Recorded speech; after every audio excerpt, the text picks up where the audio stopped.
Hi, everyone. It's Anna McBride. Welcome back to She Asked Tools for Practical Hope. This show explores topics of growth, healing, and recovery, offering tips and guidelines to help you along your personal journey. In today's episode, we're going to pick up the story of the Bhagavad Gita, where I'm going to share with you today about how I applied it in my personal life. And I also, before I jump into that, want to share with you some names of some people that you might know that not only read the Bhagavad Gita, but really were able to be of great service in the world because of what they learned from that story. Mahatma Gandhi is known to have read it and changed his life. He began his work as an attorney and struggled as an attorney.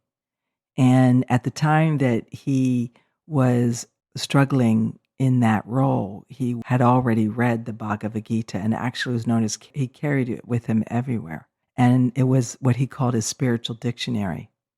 And from that, he learned the lessons of know who you are, your duty, do it full out, let go of the outcome, and do it in devotion to God. So at the time that he read the book, India was going through a great transformation from being a province of England to wanting to break free.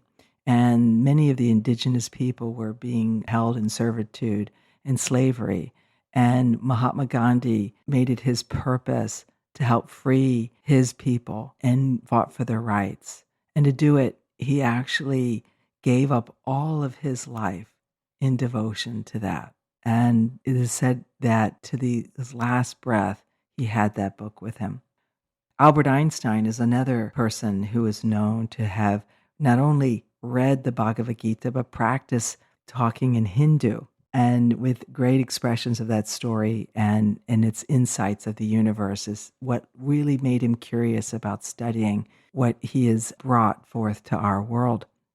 Carl Jung, one of the famous psychologists, is known to have integrated the Bhagavad Gita into his teaching and understanding of archetypes within the psychological realm. Steve Jobs, the co-founder of Apple, was known to have read the Bhagavad Gita and appreciated its spiritual insights, which influenced his approach to business and creativity. One of my teachers, Deepak Chopra, also have known to have read the Bhagavad Gita many times and implemented it as a part of his work in bringing Ayurvedic medical practices to America, and really felt the relevance of that story in modern day spirituality and wellness. I could go on, but these are just a short list of people who served as heroes for me and motivators to me to want to find a way to live the Bhagavad Gita. As I mentioned in the previous episode, I came across the story the first time when I was 18 in a literature class at university. Yet it came back to me when I started studying yoga and meditation. And honestly, when I found that book at that time, I was at a crossroads in my life. I was in an unhappy marriage and wasn't sure about what I was going to do about that, what I was really meant to do in life. I was a mother of 3 young children, and yet in my mind, that wasn't my only purpose and not really one that was going to help me in my life. You know, the thing about this story is that it really taught me to find ways to appreciate that one of my roles, that of being a mother, one of the main purposes of my life. I didn't understand it then. My children are all grown now. And I can say, and I have told them most importantly, that being a mother was one of the main purposes of my life. It is the thing that saved my life, quite frankly. The other thing that saved my life was really finding a way to bring yoga and meditation to communities. When I was deeply struggling in my marriage, I, at the time, was living outside Philadelphia in a farm community. I lived on a property that had a barn, it had a cottage, it had a main house, it had an exterior house, and we were on quite a few acres. And I had this idea of turning it into a wellness farm. We turned the barn into a yoga meditation studio that we called the Yoga Barn, and the cottage was called Cottage Counseling. And I opened up the farm to the community. We had people coming and going every single day. We had people who would just come to hang out on the property because there was some sort of energy that made them feel better. I thought about that, particularly about this story, because there was a battleground going on in my life, in my marriage, in myself. And by turning that same property, the farm, into a place of healing, a place of serving, a way to give back in devotion to the things that were helping me heal, was actually a way for me to answer that question of why am I here? What is my purpose? How can I fulfill the duty of who I am? And it's a story that keeps reminding me that in life, as in many things, that we don't always understand what is the deeper meaning. We think that we're meant to be successful and what success looks like according to society. And yet, if we don't match that, then we failed. I have learned that success, which is really another word for progress, is how we progress in the world. How do we carry ourselves? How do we find a way to really be? And I learned through this story, it guided me into yoga meditation. It guided me into turning my farm into wellness. It guided me to becoming a therapist. And it guided me to become that yoga and meditation teacher where I taught classes around this very story over and over. This story originally was told. That's how the best storytelling happened, how the only storytelling happened back when the story came to be. There was no paper, there were no books. And now it's the most translated story of all time. Yet it was first told word of mouth. And the themes, which are many, are really both metaphorical and historical. And so if you remember that the main themes, which are know who you are, do it full out, let go of the outcome, and do it in service, that is the purpose of why we are here. When I think about that, I've had great success. It's not attached to a dollar. It's not attached to a societal idea. People could view my life and think that I've missed a few things. I'm divorced. My kids are grown. I don't necessarily have a retirement plan. That's why I'm here sharing with you.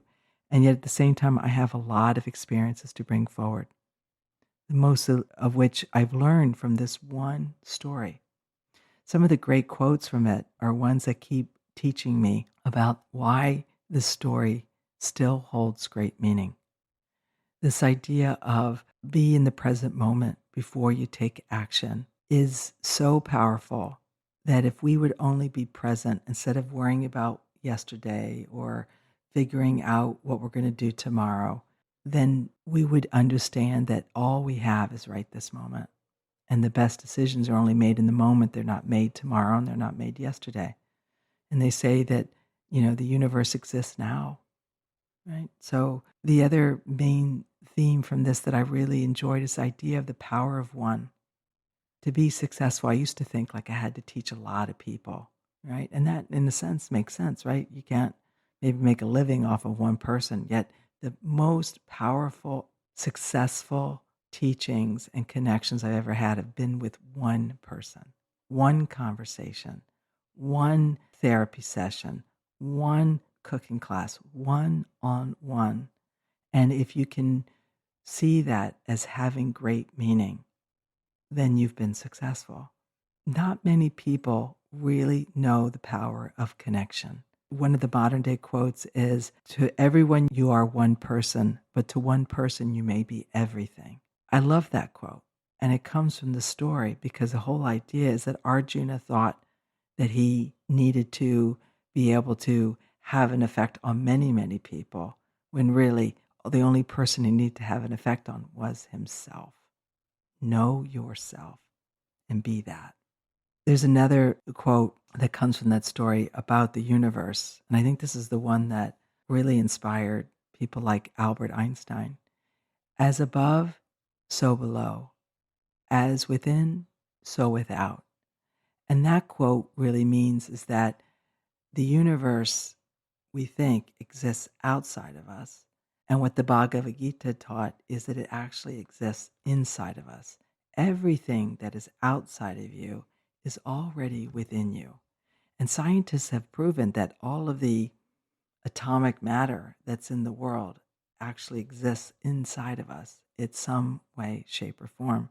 If we look at the way the world exists in space and water and fire and land, right? Earth and air, these qualities exist in each human being.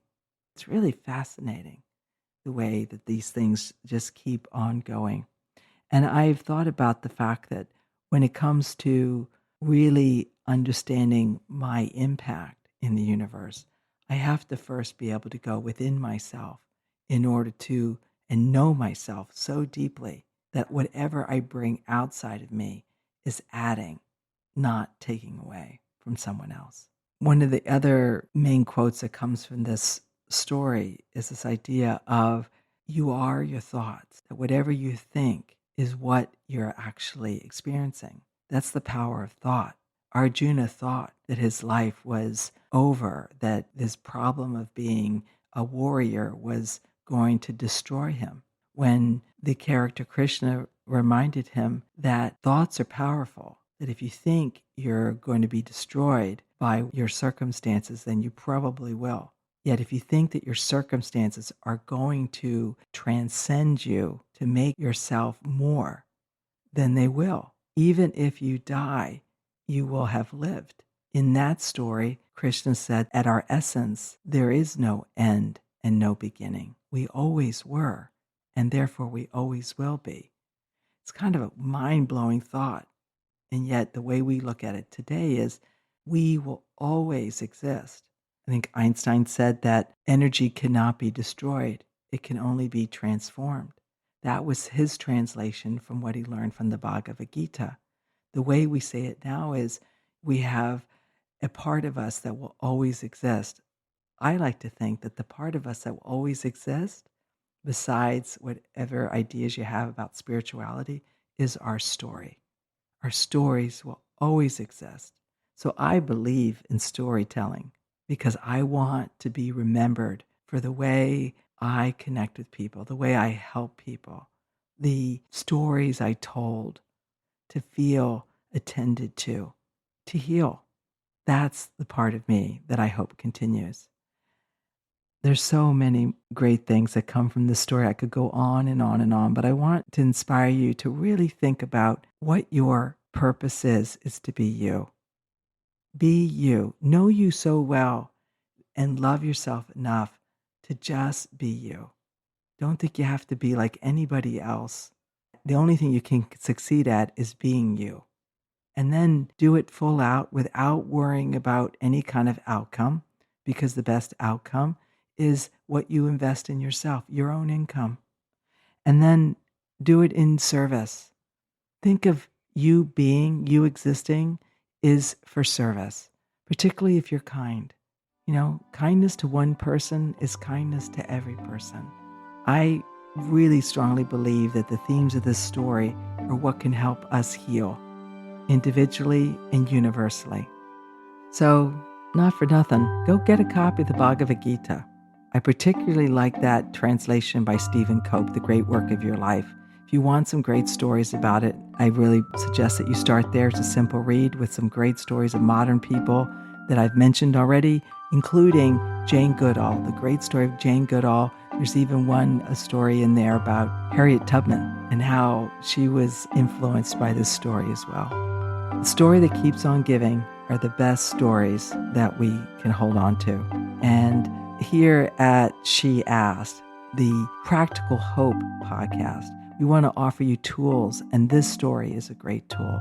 So go get yourself a copy, embrace the themes, and put them to work in your life. Until soon, this is Anna McBride. Be well.